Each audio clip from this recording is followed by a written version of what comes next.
Partia Demokratike denoncon në SPAK kryetarin e Bashkisë së Maliqit, Gëzim Topçiu, për kryerjen e investimeve infrastrukturore, dhënien e tenderave dhe punësimin e administrat gjatë periudhës së fushatës elektorale. Drejtuesi politik i PD-s për qarkun Korç, Ivi Kaso, sqaron se këto aktivitete janë të ndaluara me ligj, pasi tentojnë të ndikojnë në rezultatet e zgjedhjeve të 11 majit. Partia Demokratike denoncon në SPAK Gëzim Topçiun, kryetarin e Bashkisë Maliq, për aktivitetet të jashtëligjshme, siç janë asfalti elektoral, tenderat elektoral, punësimet elektorale.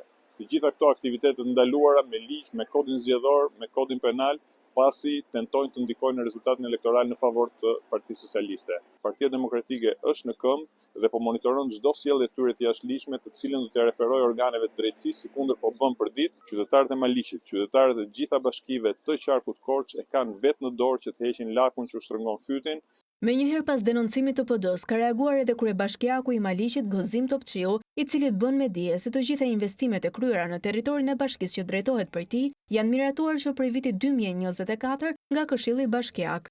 Do të sqaroj që ne me një urdhër të nxjerrë nga ana ime kemi pezulluar të gjitha punësimet e reja.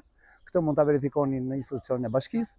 Momenti i dytë ka të bëjë me investimet, të cilat janë investime të miratuara me vendimin të Këshillit të Bashkisë që në vitin 2024 janë procedura normale standarde. Nuk kemi bërë shtesa në periudhën që ka të bëjë me periudhën 14 të zgjedhjeve. Institucionet tona duhet punojnë sipas një miratimi që Këshilli i Bashkisë ka bërë, sipas miratimit që bën Agjencia e Prokurimeve Publike, që është institucion i cili shikon edhe bazueshmërinë ligjore tona.